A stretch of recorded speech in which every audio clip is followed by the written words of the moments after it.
केन्द्रापड़ा आत्माहुति देइथिबा छात्रीଙ୍କ पुरुष बंधुକୁ चेन्नईରୁ उठाई आनिछि पुलिस।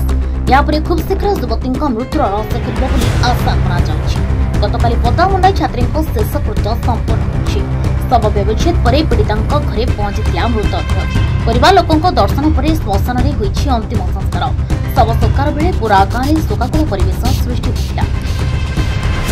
सेपटे एजाएं कहीं छात्री जनक प्राण हरिले कहीं पुणी असमय एक जीवन चलीगला एथिपाई किए दायी एसबू प्रश्नर उत्तर मिल पारे। छात्र पुरुष बंधु ब्लाकमेल करुथिले बोली मृत छात्री बापा जी अभियोग करथिले। गत अगस्ट 6 तारिख में पदामुंडारे जड़े छात्री निजकू जारी आत्महत्या करथिले।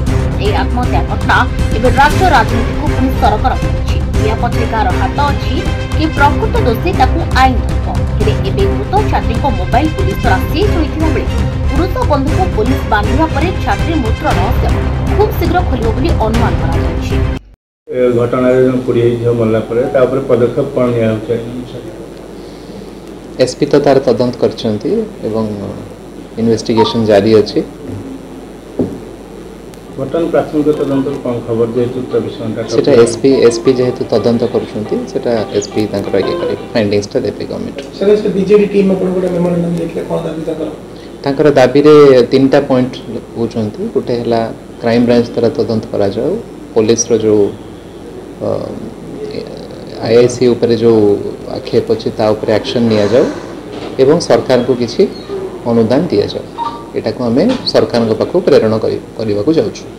एबे दे कि जाइछंती संवेदनशील प्रसंग आपण किसी निर्देश देबे जे कोनदी कार्यानुष्ठान हमें रिपोर्ट सह हमें दबु सरकार को दबु। ब्यूरो इनपुट सह अनुरोध रिपोर्ट हिरांचल लाइव।